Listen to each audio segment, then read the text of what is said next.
Qué bello encontrarnos una vez más para disfrutar juntos de la bendición de la palabra de Dios. Por supuesto, aquí, en nuestro pan cotidiano. Tu amigo y servidor, Pastor Pedro Remigio Olivares, te da una cordial bienvenida, pidiendo al Todopoderoso que Él ilumine nuestra mente y edifique nuestras vidas. Padre Santo, Espíritu Santo, ven, llena nuestra vida, llena nuestra mente con tu palabra, ilumina nuestro corazón, abrázanos suavemente. En el nombre de Jesús lo agradecemos todo. Amén, amén y amén. El día de hoy te presento: la rebelión establecida es incurable.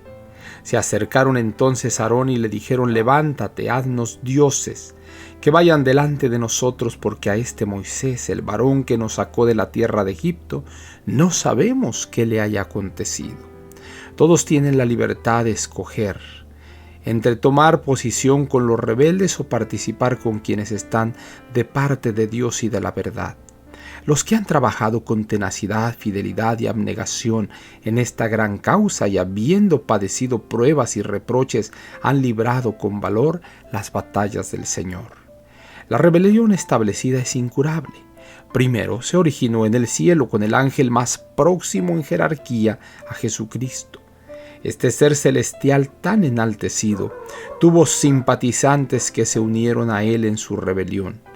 Él, Satanás, el gran rebelde, fue expulsado entonces del cielo y todos sus rebeldes simpatizantes compartieron su suerte. Desde entonces su obra especial ha sido incitar a la rebelión a todos aquellos a quienes ha podido controlar. Dijo el ángel: la rebelión continuará hasta el tiempo de la finalización de la obra del mensaje del tercer ángel. No se maravillen ni se desanimen. El que ha vencido al dirigente de la rebelión es el que está a la cabeza de esta gran obra. Aunque Satanás manifieste júbilo y pudiera parecer triunfante por un tiempo, el gran conquistador ha puesto sus ojos sobre él y no le permitirá ir más allá de los límites que le ha impuesto.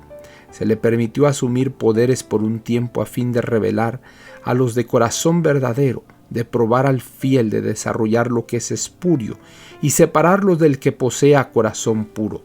A su tiempo, los rebeldes serán separados de los leales y fieles, porque la verdad ha reunido a seres de todo tipo. Entonces me fue mostrado el peregrinaje de los hijos de Israel. La rebelión fue un hecho común en la experiencia del Israel antiguo.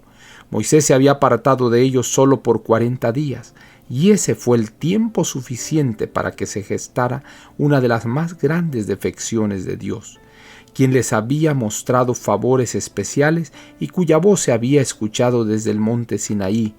En medio de la gran solemnidad, Dios promulgó los 10 mandamientos a los oídos del pueblo, lo cual los indujo a suplicar a Moisés con temor y temblor que el Eterno no volviera a hablarles otra vez, sino que él recibiese el mensaje y lo comunicara luego a ellos.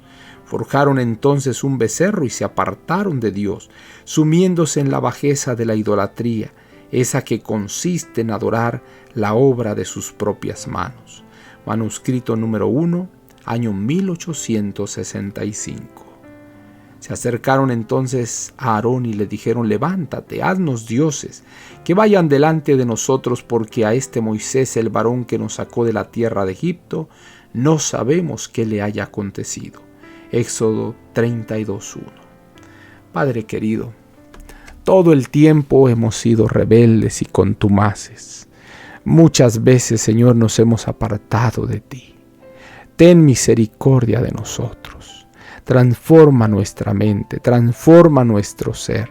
Da poder, Señor, a nuestro cerebro para seguir solo tus caminos. Quédate con nosotros. En el nombre de Jesús lo agradecemos todo.